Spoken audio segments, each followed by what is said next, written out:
శ్రీకృష్ణకృత దత్తోపనిషత్తులు మూడవ అధ్యాయము విష్ణుదత్తోపనిషత్ తృతీయానువాకః భిక్షుః క్షామేపి కృషేర్భిక్షాం దత్తే కర్మచక్రం మన్యతే న కామః సేవాపుష్పాణి జ్ఞానకాంతాని నిష్కామసుగంధీని సమర్పయతి. విష్ణుదత్తుడు భిక్షాటన వృత్తితో జీవించెడివాడు. ఒక సమయమున ఆ గ్రామమున కరువు వచ్చెను. అప్పుడును శ్రీ దత్త భగవానుని సాయమును అర్థించలేదు. శారీరకమైన కష్టమును చేసి దాని ప్రతిఫలమును తెచ్చుకొని స్వామికి భిక్షను సమర్పించెడివాడు. అంతే తప్ప ఐహికమునకు స్వామితో సంబంధమును పెట్టెడివాడు కాడు. ఐహికమంతయును తన కర్మఫలములగు కర్మచక్రమేననియు దానిననుసరించి సుఖ దుఃఖములు మారి మారి వచ్చుననియును అది అంతయును దత్త ప్రసాదమేననియు విశ్వసించెడివాడు. కావున విష్ణుదత్తునిలో స్వార్థము కొరకు స్వామిని వాడుకొనుటయను దురాచారము అణుమాత్రమేనను కనిపించినది కాదు. ఇట్టి శుద్ధమైన జ్ఞానముతో కూడిన నిష్కామకర్మయోగముతో కూడిన సేవకు స్వామి పరమానంద భరితుడయ్యేడివాడు. తాను స్వామికి చేయు సేవలను పుష్పములలో బ్రహ్మజ్ఞానము కాంతిగాను నిష్కామకర్మ సుగంధముగాను ఉండిడిది. ఈ పుష్పములే శాశ్వతమైన సత్యమైన పుష్పములు. క్షేత్రాణి గచ్చతి తత్ప్రచారాయ పరే స్వార్థాయ సుగంధేన ప్రీతః పత్రేషు లిఖిత్వా గచ్చన్ పీడితః పత్న్యా నివేదితో నాయాతే రోదితి పునరేతః. విష్ణుదత్తుడు అనేక తీర్థయాత్రలు చేసిడివాడు. కాని పుణ్యక్షేత్రములకు పోవుట స్వామి కొరకు కాదు. స్వామి జ్ఞాన ప్రచారమైన స్వామి కార్యము కొరకే తప్ప స్వామి కొరకు కాదు. అతడు స్వామిని తన హృదయములో ప్రతిష్ఠించుకొన్నాడు.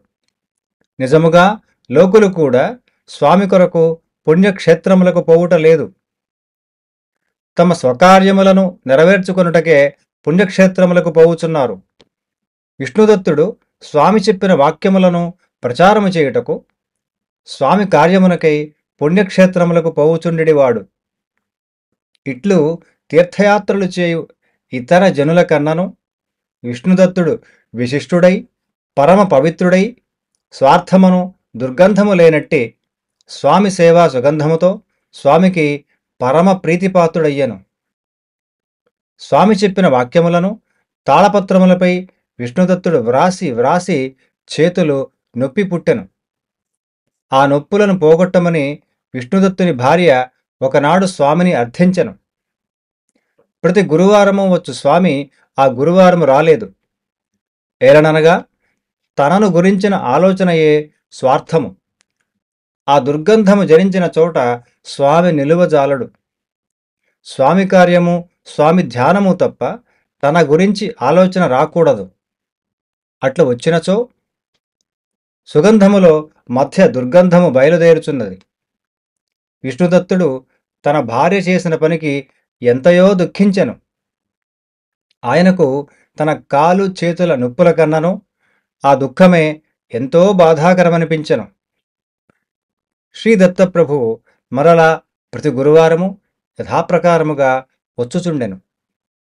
మనశ్చలమేకంచ నానా దత్తబ్రహ్మాది పాత్రైర్ముఖేషు అన్నబహుతరం భక్తి కాలశక్తిర్నివృత్తానంతక్రియా గుణా న భిన్నాః.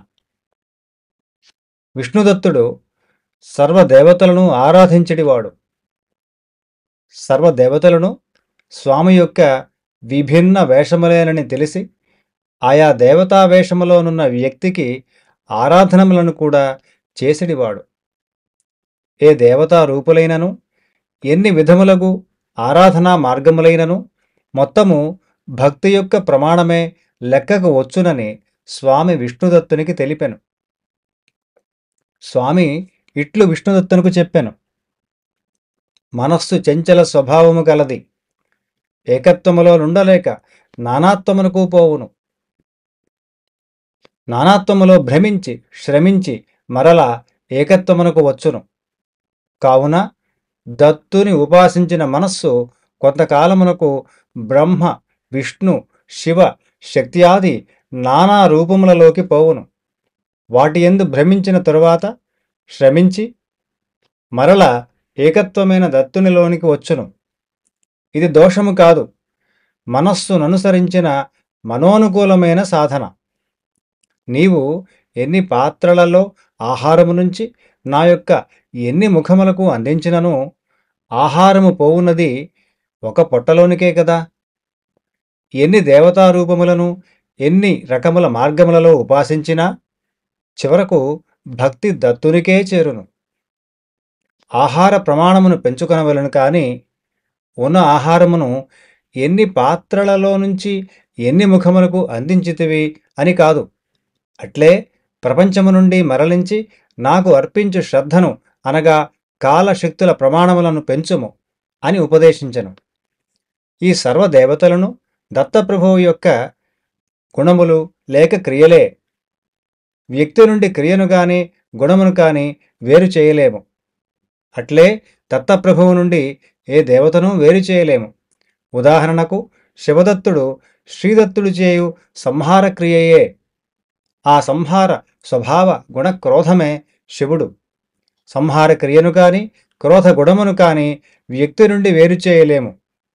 అనగా దత్తప్రభువు నుండి శివుని వేరు చేయలేము.